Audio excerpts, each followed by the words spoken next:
기억해두면 도움이 되는 2025학년도 정시 후기.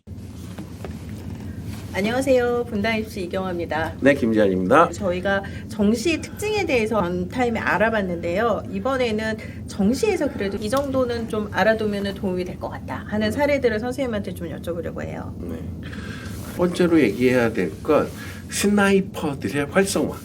스나이퍼? 스나이퍼가 어떤 말이냐면 네. 그러니까 진학사에서 돌려봤는데 보통 7칸, 8칸이 최초합이고 그쵸. 그리고 5, 6칸이 추합 그리고 4칸 미만은 정말 운 좋으면 붙을 수 있다라고 하거든요. 그런데 대부분 그 4칸 이하에서 그냥 과감하게 지원을 해보는 거죠. 그렇게 됐을 때 추합이 되는가 안 되는가를 따져보는 거죠. 최종적으로 합격하면 스나이퍼 짓에 성공했다라고 얘기를 하거든요. 이게 한 몇 년 전부터 나오는 얘기인데 네. 저희 학교에서도 이 스나이퍼의 성공 사례들이 꽤 있는 것 같아요. 선생님 네. 이렇게 찌르셨나요? 그러니까 스나이퍼로? 저는 좀 불안해서 네. 과감하게 쓰라는 얘기를 못 했거든요. 특히 대표적인 학과가 첨단융합학과. 일단 저희 학교에서 2칸이었던 것 같아요. 예, 진학사에서 2칸이 떠서 이건 아니다. 그런데 썼어요, 근데? 그래서 자과대를 쓰자라고 했었죠. 그렇게 했는데 과감히 썼죠. 거기가 경쟁률이 2점 몇 대 1이었거든요. 근데 정시 일반 전형 같은 경우는 2배수로 통과를 하잖아요. 그 수능 100% 성적이기 때문에 거기에서 2배수 안에 통과를 했어요. 보통 그 2칸이라고 하면 2배수 안에도 안 될 가능성도 있거든요. 아주 높은데 안 들어갈 확률이? 근데 그걸 보고 스나이퍼 성공하나? 라고 생각을 했는데 최초합이 되더라고요.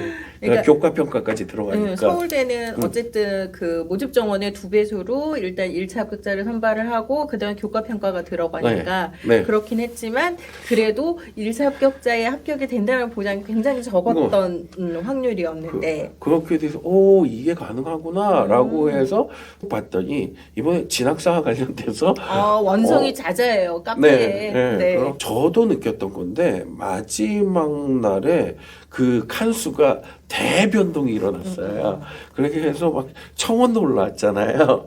그런 사례들이 있다면서요. 그러니까 수시 합격한 애들을 일부러 칸수 예측하는 데에다가 집어넣는 거예요. 그렇게 돼서 마지막 날은 실질적인 지원이 아닌 애들을 빼버리는 거죠. 그러니까 마지막 날 그 2시 이후에 칸수가 대변화가 생겨버리는 거죠. 근데 사실 그 2시 이후까지 남아있는 학생들은 이게 안정권이라는 느낌보다는 눈치를 보고 있는 그런 학생들, 그러니까 흔히 얘기하는 5, 6칸에서 왔다 갔다 하는 애들이 남아있는 거잖아요. 네. 그리고 제가 그 또 카페를 보니까 안정권이라고 해서 지원을 했는데 칸수가 높아서 흔히 얘기하는 한 8칸 나와서 지원을 했는데 광탈했다. 뭐 이제 그런 얘기도 그럴 수도 원성이 있는데, 자자하더라고요. 그러니까 진학사를 100% 쓰는 게 아니잖아요. 근데 지원을 할 때 보게 되면 애들이 진학사에 100% 들어와 있다라고 생각을 해요. 그러니까 이게 워낙에 유명하다 하니까 많이 믿는 것 같아요. 진학사. 근데 저희 학교에서도 사례들 보게 되면 그러니까 졸업생들 중에서 의대를 생각하는 애들은 서울대 진학 예측이 안 집어넣어요. 그렇죠. 그런 애들이 그냥 쓰는 거예요. 그러니까 합격증 컬렉터. 그냥 일단 한번 써보는 네. 거예요. 그런 애들이 그냥 합격증을 얻기 위해서 썼다가 일부만 빠진 거죠. 보기 싫어. 네. 그렇기 때문에 진학사가 그런 것들을 다 잡지 못하기 때문에 맹목적으로 추종하는 거 좀 이건 위험한 것 같아요. 이제는 앞으로 주의해야 되겠네요. 정말 오래 쓰시는 분들은 몇 칸이든 맹신하시면 안 되고 좀 다각도로 좀 그래서 정시에서 프로그램 돌릴 때도 저희 같은 경우는 한 5개 프로그램을 돌리거든요.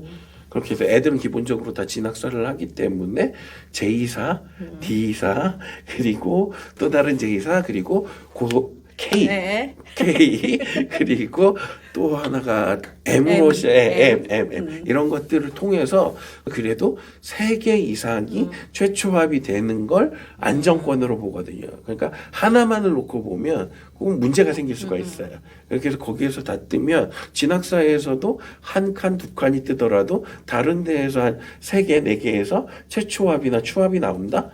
그럼 과감하게 써올 필요는 있는 것 같아요. 다음으로 또 뭐가 있을까요?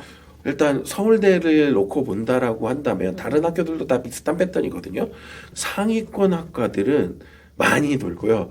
중위권에서 하위권 학과들은 잘 안 돈 것 같아요. 그러니까 안 돌았다는 건 추가 합격이 안 됐다라는 거죠. 저희 학교 기준으로도 원래는 좀 하위권 학과를 썼으면 어떨까라고 하는 데인데 걔는 메디칼을 원하는 애였거든요. 화생공을 쓰고 싶대요. 그렇게 되는데 2배수 안에는 들 것 같았어요. 그렇게 돼서 좀 낮은 점수였는데 썼거든요. 3차 전출을 오전에 받았어요. 그러니까 전화추. 네. 그래서 오히려 하위권 학과의 가장 대표적인 거 조선해양공학을 예를 든다라고 하게 되면 보통 거기는 반바퀴 이상은 돌거든요. 그렇기 때문에 2배수 안에 들었다라고 하면 웬만하면 추합이 된다라고 했는데 올해가 3차 추합이 0명이었어요. 2차까지 해서 4명 빠졌나? 그렇게밖에 안 빠졌다라는 거죠. 그래서 결국은 상위 학과라고 한다면 그 의학학 계열이랑 동시에 지원을 하기 때문에 여기서는 이제 좀 다양하게 빠져나가지만 사실은 그 하위 학과들은 일단 여기가 합격되면 땡큐 다니겠다라는 의지가 강한 학생이기 때문에 추합이 덜 돌았다 이런 생각을 하면 되는 거예요. 네네네. 그리고 또 다른 특징 중에 하나는 계속 충원 얘기를 하다 보니까 좀 재미있는 사례들이 있어요. 저희 학교 중에 수능이 원래 경희대급이었는데 그것보다 안 나온 애가 있어요. 그렇게 돼서 예체능 모집장인데 비실기 전형이 있거든요. 걔가 태권도 학과를. 태권도 학과요? 네, 그래서 태권도 학과도 학과도 복전이 된대요. 거기도 5칸 추합이 뜬다라고 해서 거기를 썼거든요. 1차 추합이 되더라고요.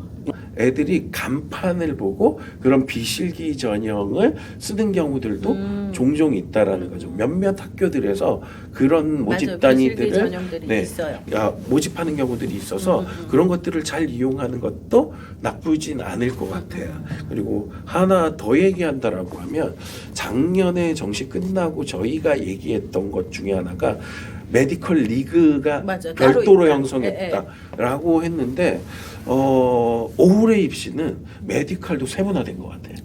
메디컬도 세분화라면 지난번 선생님 얘기해 주신 대로 그냥 메이저, 준메이저? 아니요, 그게 아니라 의대는 의대만이고 나머지는 그냥 다 골고루 쓰는 거예요. 그러니까 의대만 뚝 떨어져 나왔다는 얘기죠. 메디컬 리그라 그러면 의치, 한약수라고 하면 그 중에서 의대만 따로 이들의 완전히 별도 리그가 만들어졌어요. 나머지는 이제 하나씩 섞는 그런 느낌인 거구나. 그러고 요번에 특징적인 것들이 지방이 선호하는 학교들이 있거든요. 그렇죠. 거기는 충원율이 점점 떨어지는 것 같아요. 지방이 선호한다라고 하게 되면 이거 실명 거론 해도 되지 않을까요? 그러니까 그렇죠. 그렇게 가장 대표적인 게 경희대. 경희대. 경희대는 기본적으로 1, 2번을 받아도 1, 2차 취업이 안 돼요. 그래서 뭐 마지막 전화 취업을 한다든가 그런 경우들이 발생하더라고요. 그리고 동대도 그런 것 같아요. 동대. 네. 그리고 숙대도 안 빠지더라고요. 그러니까 좀 지방에서 선호하는 학교들은 다른 데들이 막 충원이 몇 바퀴씩 돈다 하지만 거기는 앞번호여도 저희는 떨어진 사례들도 있어요. 그러니까 이 학교들은 어떻게 보면 지방에 있는 학생들이 여기를 일단 들어가면 다른 곳보다는 그냥 여기를 가겠다는 의지가 많다는 거예요. 그러니까 선후배들도 이미 거기 다녀서 지방에서는 이미 여기면 괜찮은 학교라고 하는 인식이 있기 때문에 굳이 더 나은 학교로 안 가는 거죠. 그리고 여기만 내면 되기 때문에 여기를 확실한 안정장치로 쓰는 것 같아요. 그리고 나머지들을 좀 과감하게 도전적으로 쓰기 때문에 이 패턴들이 나타나는 게 아닌가라고 하는 거죠. 예. 그래서 또 이런 것도 있군요. 지방이 선호하는데. 저도 요번에 좀 놀랐어요. 왜 이렇게 안 빠지지? 라고 했더니 다 공통적인 정말 많이 돌 것 같은데. 그쵸. 경희대나 동국대나 숙명여대도 좀 많이 돌 것 같은데 의외로 충원이 잘 안 되는 학교다. 예를 들면 경희대 한의대 라고 하게 되면 그래도 그 메디컬을 다른 데를 쓰면서 하나씩 쓰고서 여기가 빠질 것 같잖아요. 여기가 4명 빠졌나?